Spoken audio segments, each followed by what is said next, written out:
Donc le psaume 119 à partir du verset 118 jusqu'au verset 128.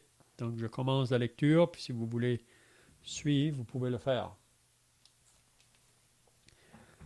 Tu méprises tous ceux qui s'écartent de tes statuts, car leur tromperie est sans effet. Tu enlèves comme de l'écume tous les méchants de la terre. C'est pourquoi j'aime tes préceptes. Ma chair frissonne de l'épouvante que tu m'inspires et je crains tes sentences. J'applique le droit et la justice. Ne m'abandonne pas à mes oppresseurs. Prends sous ta garantie le bien de ton serviteur. Ne me laisse pas opprimer par des orgueilleux. Mes yeux languissent après ton salut et après la promesse de ta justice.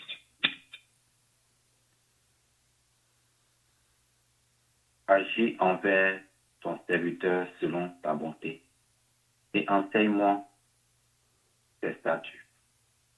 Je suis ton serviteur, donne-moi l'intelligence pour que je connaisse tes préceptes. Il est temps que l'Éternel agisse. Il transgresse ta loi.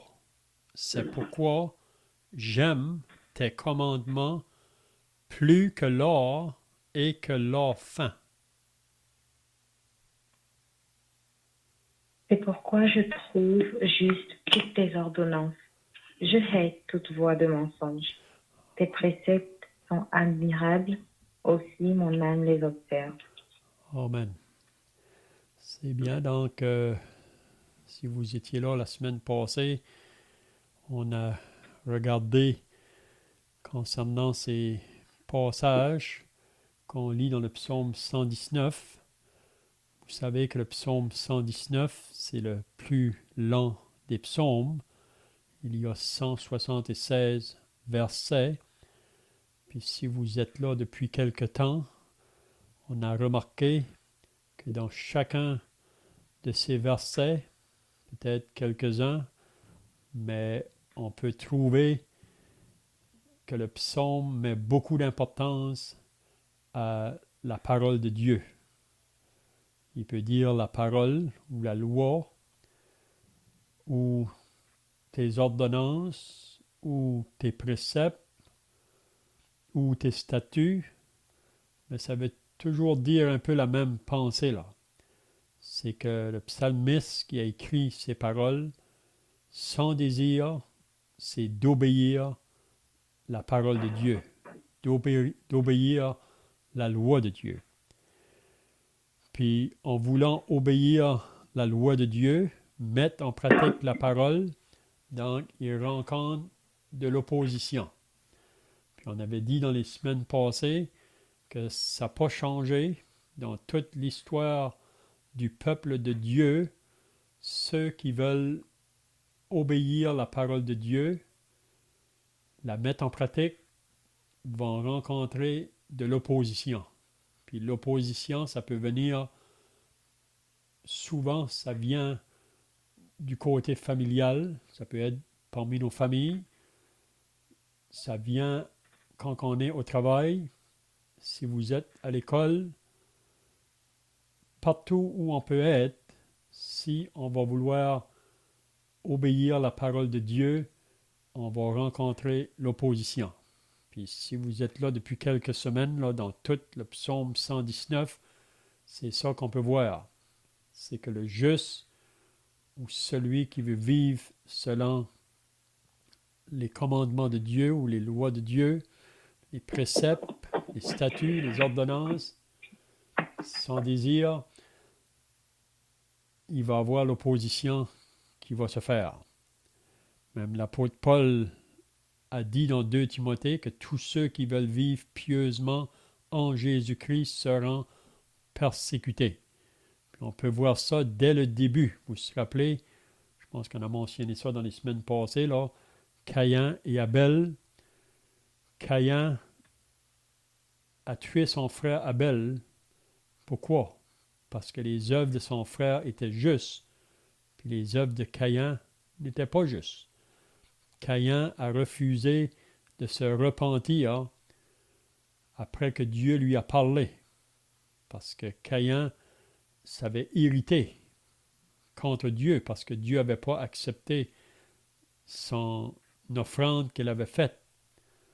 Puis on ne doit pas contester avec Dieu, on ne peut pas argumenter avec Dieu.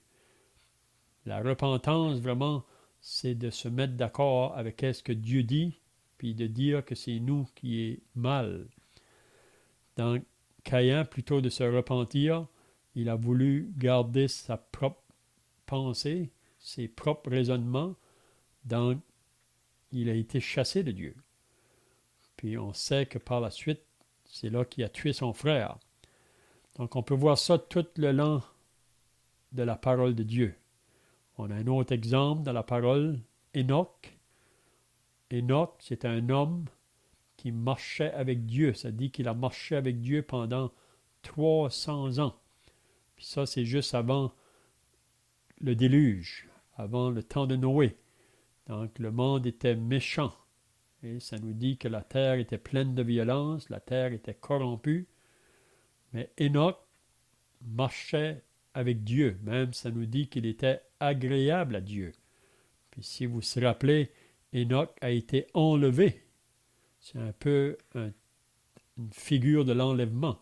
Il a été enlevé de la terre juste avant le déluge. Donc, qu'est-ce qu'on va voir ce soir? C'est encore un peu sur les mêmes pensées. Donc, on voit que la parole se répète. La parole nous rappelle. Elle renouvelle des choses qu'on a déjà entendues auparavant. Vous savez qu'on vit dans un monde qui est tellement contraire à Dieu, parce que ce monde ici est sous la puissance du mal.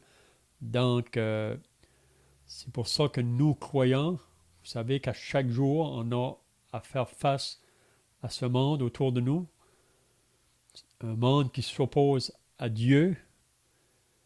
Donc, c'est pour ça que si on ne s'attache pas à Dieu, si on ne s'attache pas à sa parole et à la prière, c'est pas là qu'on va s'éloigner, puis qu'on va commencer à voir les pensées du monde. Mais comme croyants, on est appelé à ne pas se conformer à ce siècle présent. On doit renouveler notre intelligence en ce qui concerne la pensée de Dieu et les voies de Dieu. Donc, plus qu'on est rappelé, plus qu'on est renouvelé dans ces vérités de la parole, c'est une protection pour nous. Okay? Donc, s'approcher de Dieu, ça nous éloigne du mal. S'éloigner de Dieu, on va vers les choses qui sont mal. Donc, je ne sais pas si quelqu'un a d'autres pensées à ajouter jusqu'ici, là, de ce qu'on a pu voir dans les semaines passées. Sinon, on commence au verset 118. Pour ceux qui viennent d'ajouter, là, on est dans le psaume 119, le verset 118.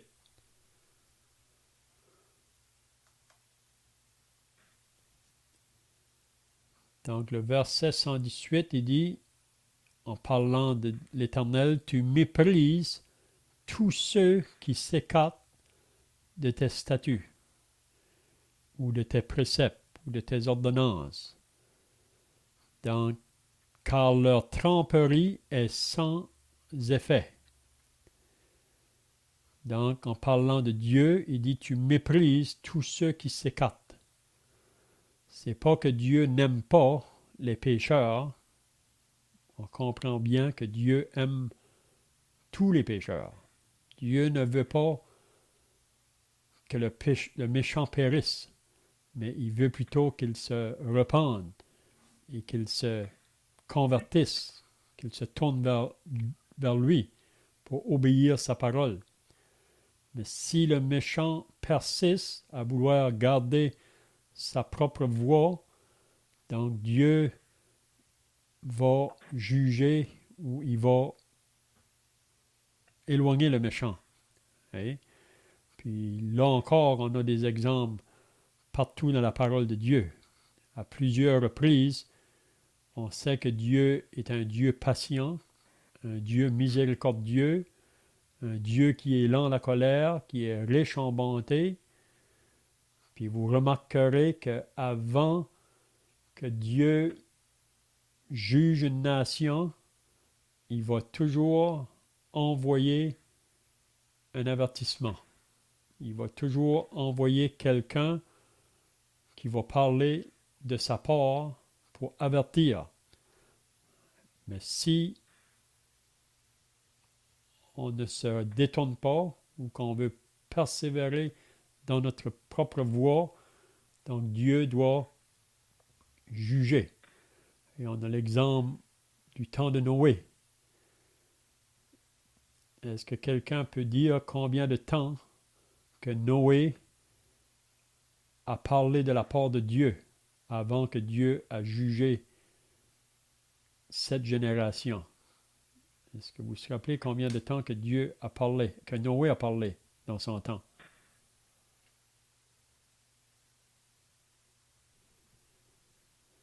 Dieu a parlé à Noé quand que Noé avait 500 ans, quand il lui a dit de construire un bateau, une grande arche, parce que Dieu allait juger la terre par le déluge, par l'eau.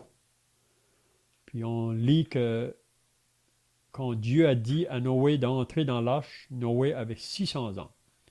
Donc ça veut dire qu'il y a 100 ans qui ont passé. Ça veut dire que Noé, pendant 100 ans, peut-être un peu plus, il était un prédicateur. Il avertissait les gens de sa génération. Puis vous pouvez imaginer, là, quand il est en train de construire son arche, les gens alentour se demandaient pourquoi, parce qu'il construisait un arche en plein désert, vraiment. Ils n'avaient jamais vu la pluie tomber du ciel. Vous savez que Dieu arrosait la terre avec la rosée. La pluie n'avait jamais tombé. Mais quand Noé disait aux gens que Dieu va juger la terre, c'est la raison pourquoi je construis ce bateau. Puis il pouvait dire que le seul moyen de refuge, ça sera d'entrer dans l'arche. Puis si vous vous rappelez, il y avait seulement une porte à l'arche. Ça veut nous dire qu'il y a seulement un moyen d'entrer dans l'arche ou un moyen pour être sauvé. Puis on dit la même chose aujourd'hui. Il y a seulement un chemin. Il y a seulement une porte par laquelle on peut être sauvé aujourd'hui. Puis vous savez que Jésus a dit, je suis la porte. Si quelqu'un entre par moi, il sera sauvé. Donc c'est lui la porte. Hein? Donc, mais si on refuse le message, comme dans le temps de Noé, 7 jours avant que le déluge est venu, Dieu a dit à Noé, entre dans l'arche, toi et ta famille.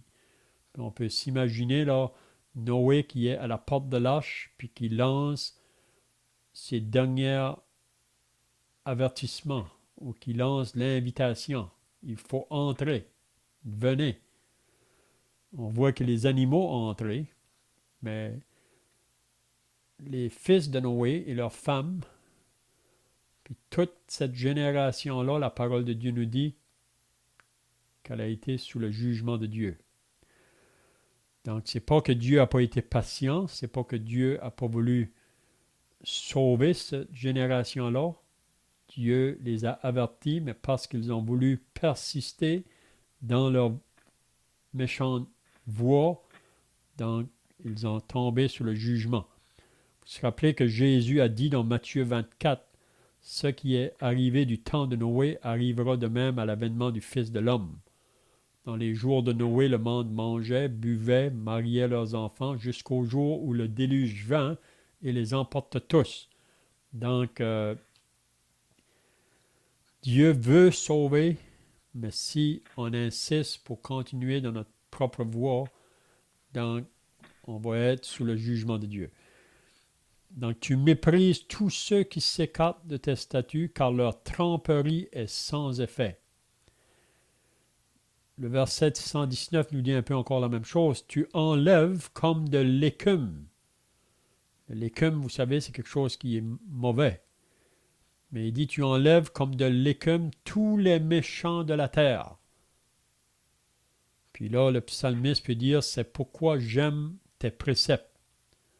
Donc, la raison pourquoi que le psalmiste peut dire, j'aime tes préceptes, c'est parce que ses pensées sont en accord avec les pensées de Dieu.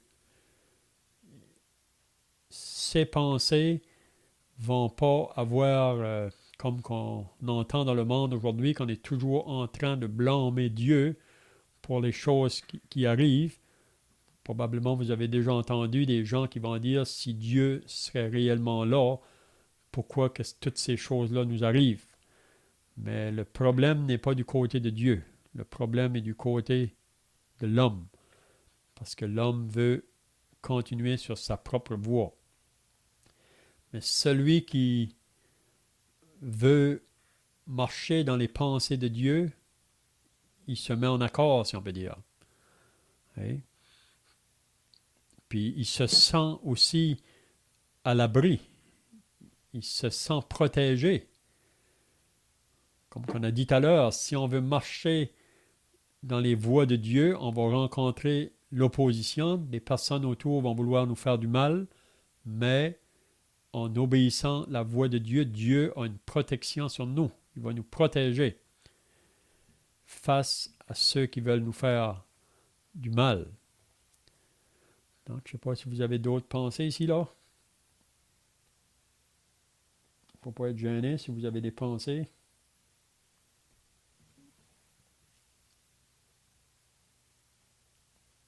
Le verset 120, « Ma chair frissonne de l'effroi que tu m'inspires, et je crains tes jugements. » Donc, on voit un homme ici qui a une crainte de Dieu. Avoir la crainte de Dieu, c'est pas d'avoir peur de Dieu. C'est vrai qu'on a une raison aussi d'avoir peur si on ne marche pas dans ses voies. Mais le croyant, celui qui obéit sa parole, la crainte vraiment, c'est de vouloir être agréable à Dieu. Il ne veut pas être désobéissant à son Dieu. Donc, ma chair frissonne de l'effroi que tu m'inspires. Et je crains tes jugements. Parce que si Dieu dit que si le méchant ne se repent pas, il va juger un jour. Donc, le psalmiste ici, il reconnaît que Dieu ne ment pas. Ce que Dieu dit, il va l'accomplir. Si vous voulez, là, on va lire dans Jérémie 18. On va lire Jérémie au chapitre 18 pour nous aider encore à comprendre ici. Jérémie 18. Et on va lire à partir du verset 1 jusqu'au verset 10. Donc, je commence la lecture, puis si vous voulez, vous pouvez suivre. Jérémie 18, on lit à partir du verset 1. C'est une parole qui est adressée à Jérémie. Ça dit, la parole qui fut adressée à Jérémie de la part de l'Éternel en ces mots.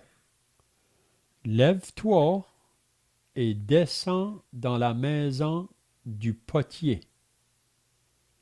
Là, je te ferai entendre mes paroles.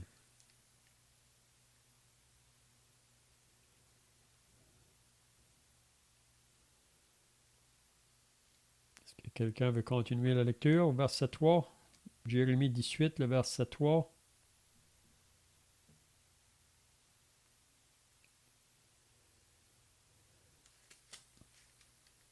Je suis descendu à la maison du potier et j'ai vu qu'il façonnait un objet sur un tour. Mais le vase d'argile qu'il façonnait ne donnait rien dans sa maison.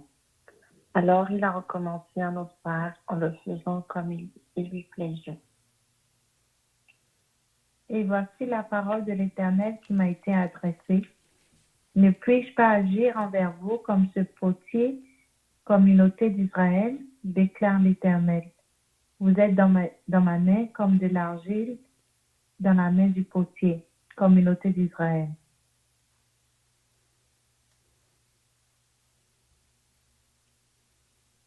Soudain, je parle sur une nation, sur un royaume, d'arracher, d'abattre et de détruire. Mais si cette nation sur laquelle j'ai parlé revient de sa méchanceté, je me repens du mal que j'avais pensé lui faire.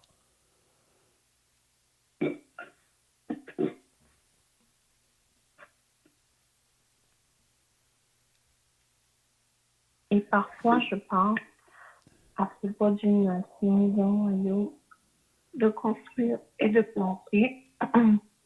Mais si cette nation fait ce qui est mal à mes yeux et ne m'écoute pas, je renoncerai au bien que j'avais l'intention de lui faire. Amen. Donc ici, c'est Jérémie qui est appelé d'aller dans la maison du potier. Probablement, vous savez qu'est-ce que c'est un potier. C'est quelqu'un qui fabrique des vases d'argile. Puis ici, Dieu veut vraiment parler à son peuple Israël au travers de Jérémie, à travers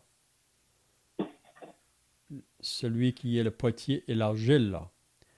Parce que si on continuerait à lire, là, il dit « Parle maintenant aux hommes de Juda et aux habitants de Jérusalem et dis, ainsi parle l'Éternel.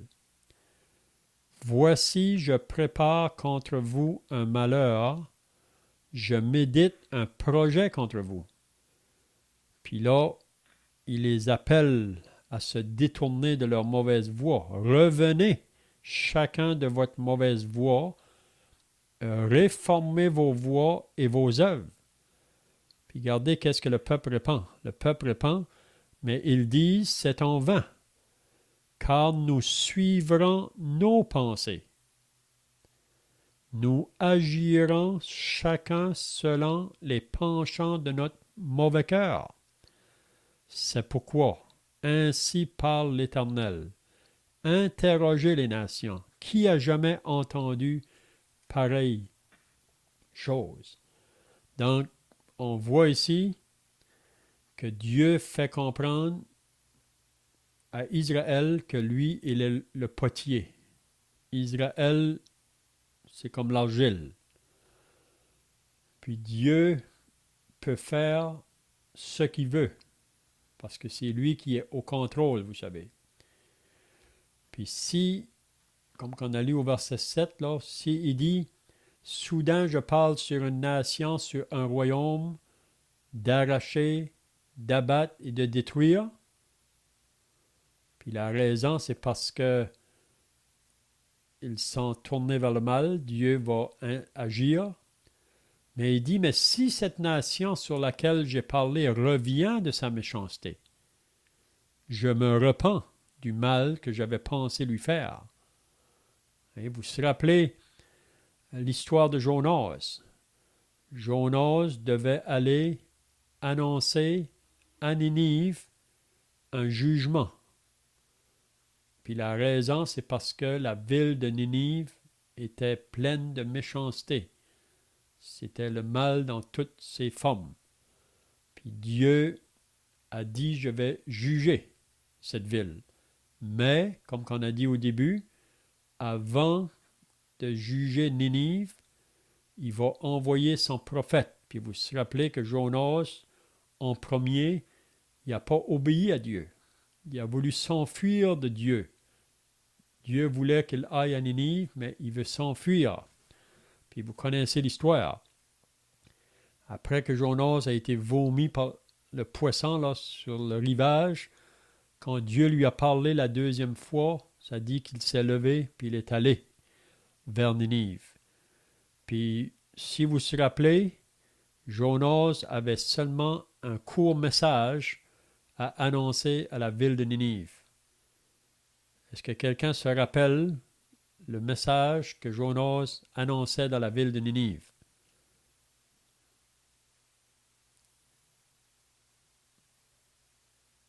Donc, la parole que Jonas annonçait, 40 jours, la ville va être détruite. 40 jours, la ville va être détruite. Et il marchait au long de cette ville-là. Ça dit que c'était 3 jours de marche pour traverser la ville. Il y avait environ 120 000 habitants. Puis si vous vous rappelez, toute la ville s'est repentie sur la prédication de Jonas. Donc, comme on vient de lire ici, Dieu avait dit qu'il allait agir ou qu'il devait juger la ville parce qu'elle était méchante. Mais si cette nation sur laquelle j'ai parlé revient de sa méchanceté, donc on voit que les Ninivites se sont repentis, donc Dieu se repent, puis Dieu n'a pas jugé la ville de Ninive à ce moment-là, parce que le peuple s'est repenti.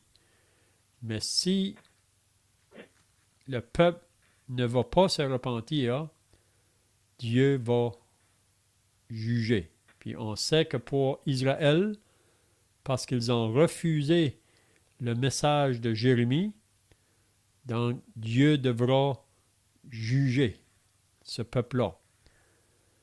Puis c'est la raison pourquoi que pour Jérémie, ça n'a pas été facile. Le temps qu'il a servi Dieu, là, dans l'œuvre que Dieu lui a demandé de faire, puis Jérémie ne parlait pas à n'importe quel peuple, il parlait au peuple de Dieu. Le peuple que Dieu avait choisi sous l'Ancienne Alliance, le peuple d'Israël, le peuple qui avait connu les lois de Dieu, mais un peuple qui s'est égaré, qui se sont tournés vers d'autres dieux, puis ensuite ils sont tournés vers toutes sortes de vies de péché. Mais ce peuple-là, sous la prédication de Jérémie, il reste incrédule ou il reste sans repentance.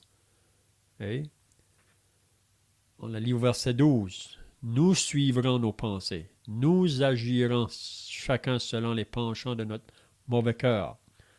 Donc, c'est la raison pourquoi que ce peuple-là, vous vous rappelez, Dieu a envoyé Nebuchadnezzar, le roi de Babylone, puis il est venu détruire le temple à Jérusalem, puis ce peuple-là a été emporté en captivité pour 70 ans. Donc, si on revient au psaume maintenant 119, c'est ça la pensée du psalmiste, que si le méchant refuse de se repentir, Dieu, à un moment donné, il va intervenir en jugement. Hein? Le verset 121, « J'observe la loi et la justice. » Donc, c'est le désir du psalmiste. Il veut observer les lois de l'Éternel. Il veut marcher selon la justice, selon la droiture. Ne m'abandonne pas à mes oppresseurs. Donc, parce qu'il veut marcher selon la loi, la justice, il y a des oppresseurs. Il y a des personnes qui vont vouloir lui faire du mal. Mais là, il dit, à Dieu ne m'abandonne pas à mes oppresseurs ou à ceux qui se moquent de moi. Hein? Je ne sais pas si vous vous rappelez, un jour, le prophète Élisée montait un chemin. On lit ça dans 2 Rois, là. Puis quand il montait dans un chemin, il y a des jeunes garçons ou des jeunes enfants qui sont venus pour se moquer de lui. Et ils se moquaient de lui. Puis ça nous dit que Élisée a commandé le jugement. Puis ça nous dit qu'il y a des ours, ou 2 ours qui est venu, puis ils ont mangé les 42 jeunes garçons qui se moquaient du prophète. Donc, qu'est-ce qu'on apprend par là? Qu'on ne doit pas se moquer de l'homme de Dieu ou des prophètes. Parce qu'un jour, Dieu va intervenir. en jugement. Donc, j'observe la loi et la justice, ne m'abandonne pas à mes oppresseurs. Prends sous ta garantie le bien de ton serviteur, ne me laisse pas opprimer par des orgueilleux. Donc, c'est la prière du psalmiste. Puis vous savez que nous qui sommes associés à la Nouvelle Alliance, nous qui sommes associés à l'Église, qui est le corps de Christ, Jésus nous a enseigné qu'on doit aimer nos ennemis, on doit prier pour ceux qui nous persécutent, on doit bénir ceux qui nous maudissent. Même l'apôtre Paul nous dit la même chose dans Romains chapitre 12. Ne rendez point le mal pour le mal. Si ton ennemi a faim, donne-lui à manger. S'il a soif, donne-lui à boire. Donc, ce n'est pas à nous de demander vengeance. On sait que sous l'Ancienne Alliance, c'était un peu différent. C'était œil pour œil, dent pour dent. Mais dans la Nouvelle Alliance, on est appelé à marcher dans la douceur. On est appelé à ne pas vouloir venger ceux qui nous font du mal, mais plutôt on est appelé à les aimer, à prier pour eux, à les bénir. Puis la responsabilité de tous ceux qui sont associés à l'Église, on est appelé à partager ce que le Seigneur a fait pour nous. Vous savez, on n'était pas différents des autres.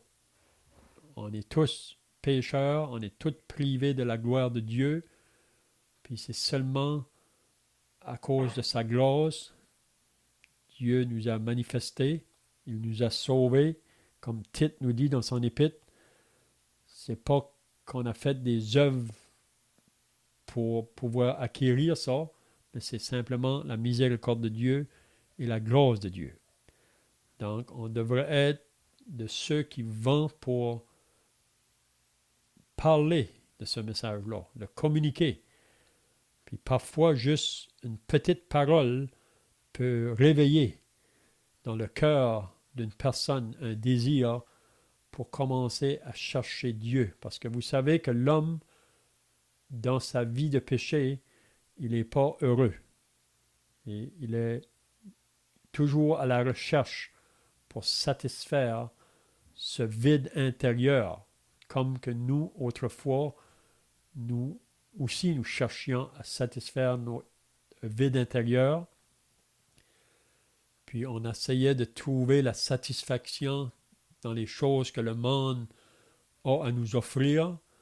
Puis on disait en nous-mêmes, si je pouvais posséder cette chose-là, je serais heureux, je serais rassasié. Mais le moment qu'on possède la chose, le vide est toujours là. Parce qu'il y a juste une chose qui peut combler le vide intérieur de chaque être humain. C'est le Seigneur Jésus. Oui? Jésus a dit à la femme samaritaine, « Celui qui boira de cette eau aura encore soif, mais celui qui boira de l'eau que je lui donnerai n'aura jamais soif. » Parce que Jésus nous rassasie. Jésus nous comble. Il remplit le vide qui est à l'intérieur de l'être humain. Donc, si on cherche ailleurs, on va toujours avoir des déceptions. Il y a seulement Jésus qui peut satisfaire le vide de l'être humain. Donc, je ne sais pas si vous avez des questions ici ou d'autres pensées à ajouter là.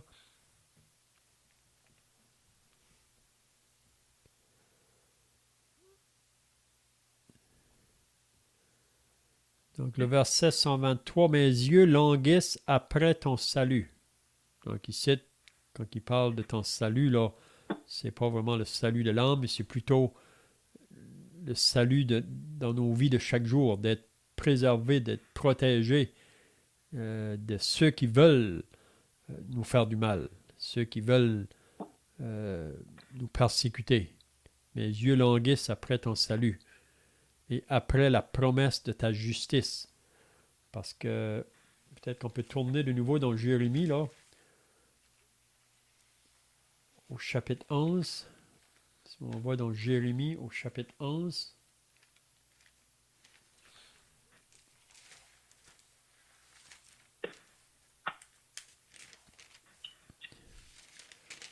parce que Jérémie parle de la part de Dieu. On lit au verset 18.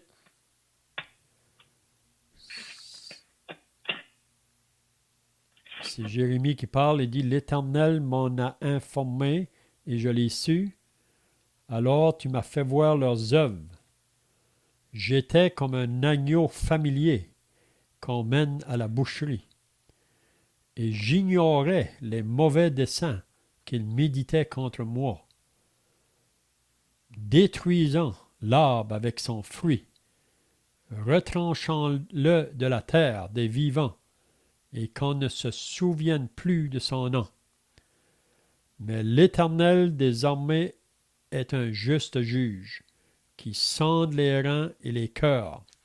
Je verrai ta vengeance s'exercer contre eux, car c'est à toi que je confie ma cause.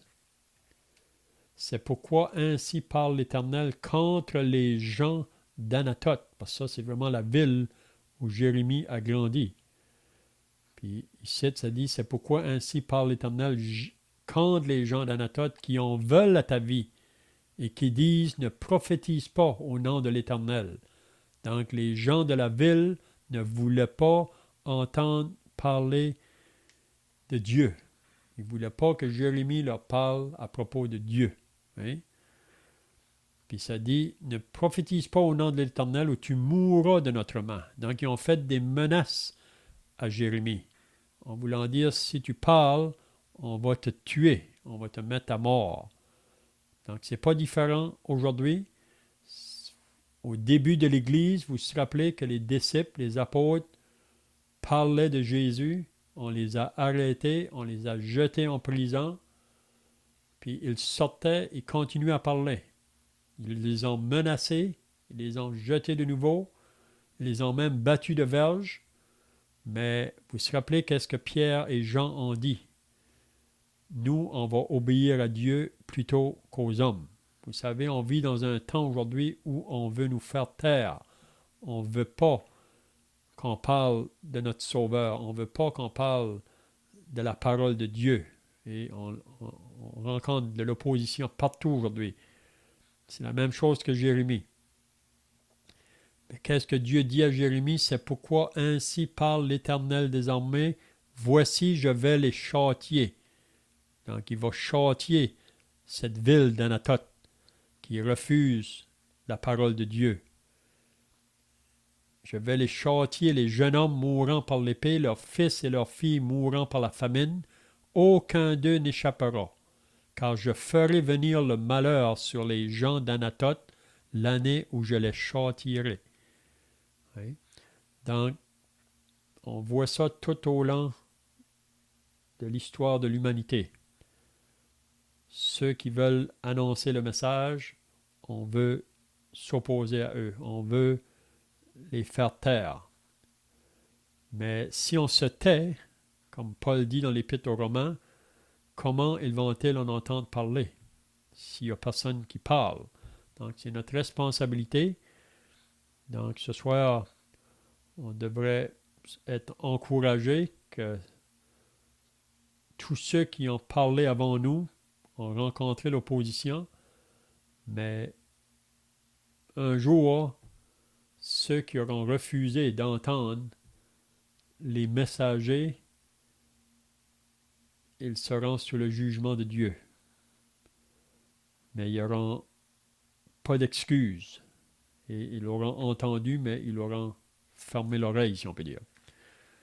C'est bien, je vois que le temps est passé. Donc, on voit toujours un peu la même pensée, là. Et là, le psaume 119, là. Donc, mes yeux languissent après ton salut et après la promesse de ta justice. Agis envers ton serviteur selon ta bonté et enseigne-moi tes statuts.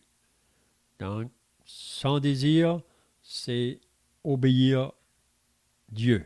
C'est faire la volonté de Dieu, même face à ceux qui l'opposent. Donc, ça devrait être aussi notre même désir. On devrait prier que le Seigneur nous donne du courage. On voit que c'est ça que les apôtres ont fait au début. Si vous lisez dans les Actes au chapitre 4, je pense, c'est là qu'ils ont prié Dieu pour qu'il leur donne du courage de parler, même quand on veut les faire taire. Hein? Donc j'espère que ces paroles-là vont être un encouragement pour nous ce soir. Hein? Donc je ne sais pas si vous avez des questions pour terminer ou d'autres pensées, là, sinon on va terminer par la prière.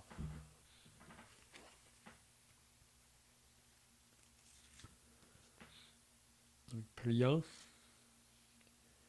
Notre Dieu et notre Père, nous voulons maintenant terminer par la prière.